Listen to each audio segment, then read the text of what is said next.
नमस्कार दोस्तों, स्वागत है आपका अपने चैनल माई एजुकेशन सक्सेस में। मैं हूं आपका साथी प्रवीण कुमार। आशा करता हूं आप सभी ठीक ठाक होंगे। तो दोस्तों, आउटसोर्सिंग पर लगे पुराने कर्मचारियों का क्या होगा। तो दोस्तों, आपको पता है कि चीफ सेक्रेटरी ऑफ हरियाणा ने जो 5-7 दिन जो पहले एक ऑर्डर पास किया था कि अब ग्रुप सी और ग्रुप डी में कच्चे कर्मचारी नहीं लगेंगे। तो उसकी एक खबर आई है आज अखबार में। तो देखते हैं क्या कुछ है। आउटसोर्सिंग पर लगे पुराने कर्मचारियों का क्या होगा। हरियाणा सरकार ने ग्रुप सी और डी पदों पर आउटसोर्सिंग नीतियां पार्ट 1 और 2 के तहत नियुक्तियां फौरी तौर पर बंद कर दी हैं। ऐसा इसलिए किया है कि ताकि सरकारी एजेंसी कौशल रोजगार निगम के जरिए ग्रुप सी और डी पदों पर आउटसोर्सिंग की नियुक्तियां हों। सरकार का मानना है कि अभी तक प्राइवेट एजेंसियों के जरिए से नियुक्तियां होती हैं तो ऐसे कर्मचारियों का प्रोविडेंट फंड ईएसआई का पैसा काट लेती हैं, मगर जमा नहीं करवाती। कर्मचारी संगठन भी मांग कर रहे थे कि ठेकेदारी प्रथा बंद हो, आउटसोर्सिंग पर लगे कर्मचारियों को रेगुलर किया जाए। जब से सरकार ने कौशल रोजगार निगम का गठन किया है, तब से कर्मचारी संगठन यही पूछ रहे हैं कि आउटसोर्सिंग अभी तक जो कर्मचारी आउटसोर्सिंग नीतियों के तहत लगे हुए हैं उनका क्या बनेगा। तो क्या उन्हें सरकारी एजेंसियों में शामिल किया जाएगा, क्या उन्हें निकाल दिया जाएगा। गलियारे में चर्चा है कि कौशल रोजगार निगम की तरफ से जो मसौदा तैयार किया गया है उसके अनुसार पुराने कर्मचारियों को सरकारी एजेंसी में शामिल किया जाएगा, मगर सरकार ने इस पर अंतिम फैसला करना है। फिलहाल भर्तियों पर इसलिए रोक लगाई है ताकि कौशल रोजगार निगम के जरिए से अगली भर्तियां की जा सकें। 1 जनवरी 2022 से यह निगम भर्तियां शुरू कर सकता है। गलियारे में यह भी चर्चा है कि जिस तरह के मानदंड तैयार किए जा रहे हैं वे सरकारी स्थायी नौकरियों जैसे सख्त होंगे। तो दोस्तों, कुल मिलाकर ये खबर निकल के सामने आ रही है कि अभी जो ग्रुप सी और डी की जो भर्तियां होनी है वो कर्मचारी ये कौशल रोजगार निगम के तहत सरकारी जो निगम बना उसके तहत होंगी, और जो अभी ये आउटसोर्सिंग के तहत जो पहले कर्मचारी लगे हुए हैं वो फैसला सरकार के ऊपर छोड़ दिया है। सरकार देखो अब उनका क्या करती है। और यह भी चर्चा है कि अभी जो मसौदा इन्होंने सरकारी एजेंसी ने तैयार किया है उसमें ये इनको शामिल भी कर सकती है। तो ये खबर थी दोस्तों।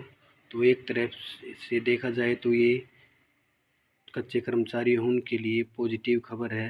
एजेंसी इनको रख भी सकती है अपने अंडर में। तो ये खबर थी दोस्तों। एक खबर और आई है आज के अखबार में। एचएसएससी की तरफ से पेपर सेटर करवा रहे हैं एचएसएससी की किरकिरी। तो ये खबर और देख लेते हैं दोस्तों। हरियाणा कर्मचारी चयन आयोग की बार बार किरकिरी हो रही है। पहले पुलिस सिपाही पद की लिखित परीक्षा का पेपर और आंसर की पेपर से पहले ही लीक हो गई थी। विपक्ष ने इसे इतना बड़ा मुद्दा बनाया कि विधानसभा में ध्यानाकर्षण प्रस्ताव पर सरकार को स्पष्टीकरण देना पड़ा। मुख्यमंत्री मनोहर लाल ने कहा कि हरियाणा पुलिस इसकी जांच कर रही है और आखिर छोर तक पहुंच गई है। कोई भी दोषी होगा उसे बख्शा नहीं जाएगा, मगर इसकी सीबीआई जांच नहीं होगी। विपक्ष के नेता भूपेंद्र सिंह हुड्डा ने इससे संतुष्ट नहीं हुए।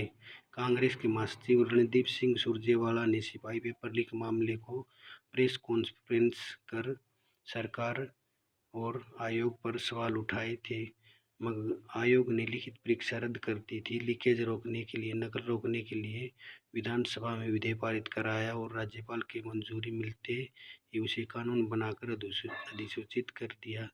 आयोग ने भी पेपर लीकेज रोकने के लिए एक के बजाय 3 अलग अलग पेपर सेक्टर और एजेंसियों से छपवाए। पुलिस सब इंस्पेक्टर के पुरुष और महिला पद के लिए 26 सितंबर को परीक्षा हुई। तो सब इंस्पेक्टर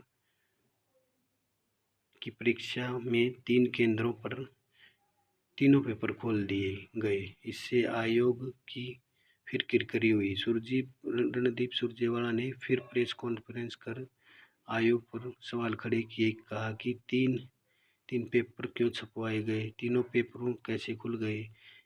उन्होंने इसे भी लीकेज माना।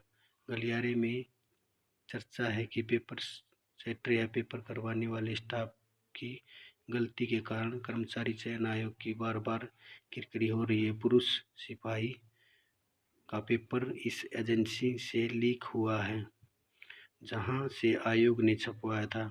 जो पेपर हुए तो उनमें से पशुओं से संबंधित सवाल पूछने से आयोग की किरकिरी हुई।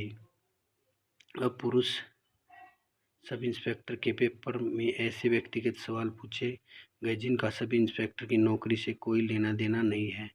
तो आयोग के चेयरमैन भोपाल सिंह खत्री ने व्यक्तिगत सवालों पर माफ़ी मांगनी पड़ी और उन्हें कहना पड़ा कि भविष्य में इस तरह के व्यक्तिगत सवाल नहीं पूछे जाएंगे। गलियारे में पूछा जा रहा है कि इस तरह की गलतियां बार बार क्यों हो रही हैं, आखिर क्यों पाठ्यक्रम तय नहीं होता। उम्मीदवार बार बार यही मांग कर रहे हैं, पाठ्यक्रम तय होना चाहिए। तो दोस्तों ये थी HSSC की खबर।